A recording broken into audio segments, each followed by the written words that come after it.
Sure, I'll pick it up after I get the girls at soccer. You already ordered it on eBay? Great, then I'll just... Oops. I gotta go. Hi. Actually, I've been expecting you. You just arrived a little sooner than I thought you would. I guess you could say the same about our 50th anniversary, right?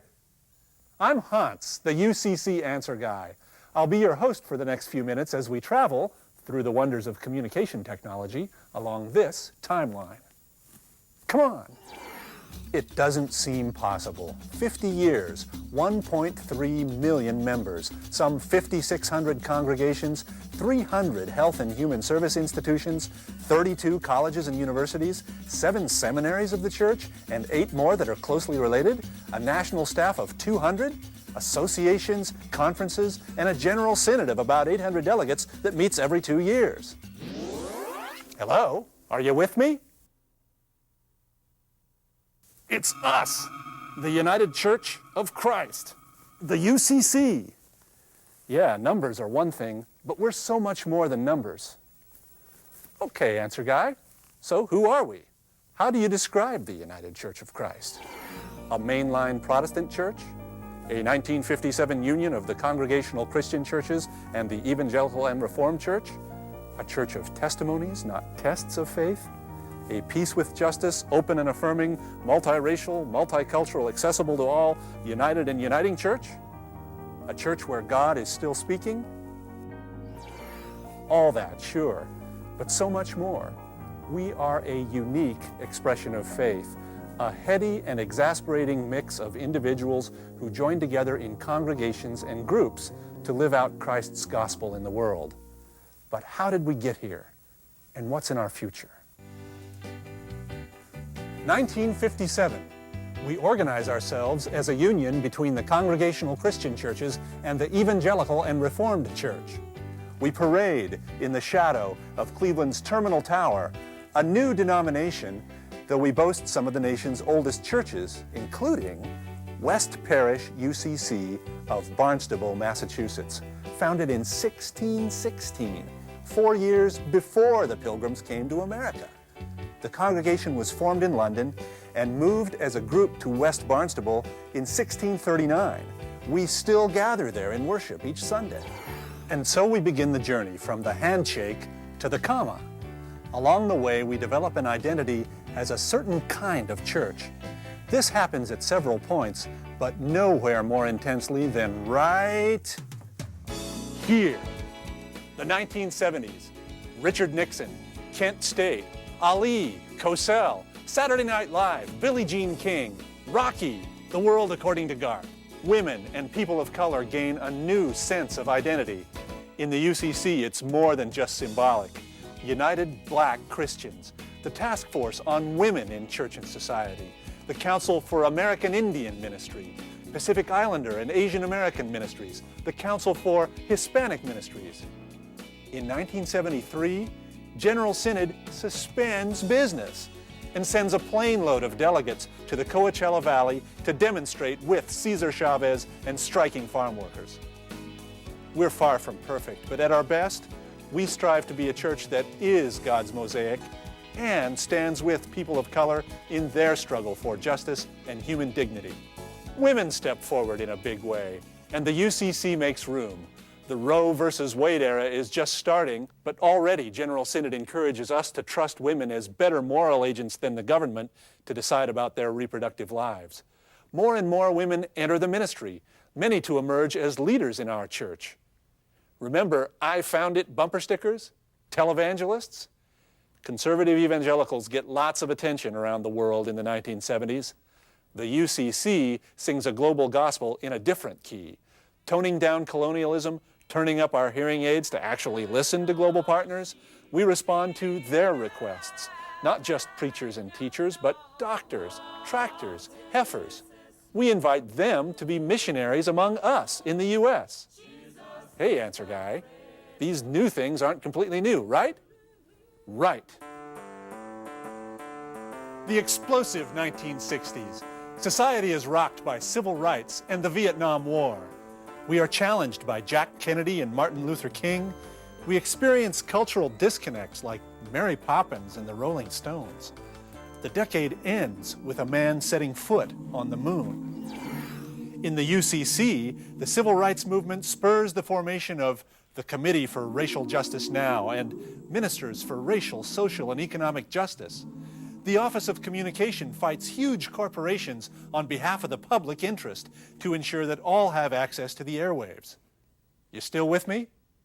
Good, because to get an even better sense of who we are, we need to go back further, before our 50-year timeline begins. Here's one of our own evangelicals, Reinhold Niebuhr, who was on the cover of Time magazine in 1948. During World War II, Japanese Americans sent to internment camps, some of our members among them, and this Congregational church and others came to their aid. And here's Franklinton Center at Bricks, North Carolina, originally built by freed slaves, where generations of Afro-Christians go to school and camp and have their faith formed and their leadership nurtured. The Deaconess Society advocates on behalf of health care for the poorest among us. Colleges and churches are founded for freed blacks in the South. An innovative theological movement at Mercersburg, Pennsylvania, counters the extremes of revivalism with liturgy, sacraments, and a vision of Christian unity. Earlier still, UCC forebears in Connecticut are fighting slavery 20 years before the Civil War. When African captives from the schooner Amistad walk into their lives in chains, our ancestors befriend and defend them, all the way to the Supreme Court. We break ground in women's leadership, too, with the first ordination of a woman in North America, Antoinette Brown, in 1853. Old Zion Reformed Church in Allentown, Pennsylvania, hides the Liberty Bell under its floorboards during the American Revolution. Wow. But let's move back into our timeline. Fast forward, please. The problem with picking any one spot or looking through any one lens is that you miss cool stuff, like the Disabilities Ministries or the 1985 General Synod that urges our churches to become accessible to all. Hey, there's Harold Wilkie on Capitol Hill at the signing of the Americans with Disabilities Act. There was our 80s activism, the sanctuary movement, Lenten witness arrests at the Capitol, the toxic wastes and race report, pressure against South African apartheid, and our partnership with the Christian Church Disciples of Christ. There's Archbishop Desmond Tutu at our first Joint Synod Assembly. Our 1993 apology to the Hawaiian people for our complicity in the U.S. government's overthrow of Hawaii, the uniting of our global ministries with the disciples, and our shared ordained ministries with the Formula of Agreement partners, the Reformed Church in America, the Presbyterian Church USA, and the Evangelical Lutheran Church in America. There is Sweet Honey in the Rock at another Joint Synod Assembly. And those 12-foot tall puppets. Then there's our Cornerstone Fund and our publishing work. Creative learning programs. Did you know that the Pilgrim Press is the oldest continuous publisher in North America? Don't forget our Synod's opposition to wars and weapons and invasions, our years and years of relief and recovery work, and our countless and diverse expressions of worship. Remember the UCC hymnal, Book of Worship, and its reflection of gifts from the ecumenical movement? The New Century hymnal and its sensitivity to inclusive language and multicultural hymns.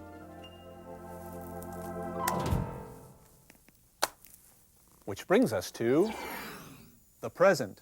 Today we're engaged in leadership development and multiple paths to ministry, the ongoing struggle for a just and equitable federal budget, amplifying mainline religious voices in the media, taking back the airwaves from those with an angry, narrow, partisan focus.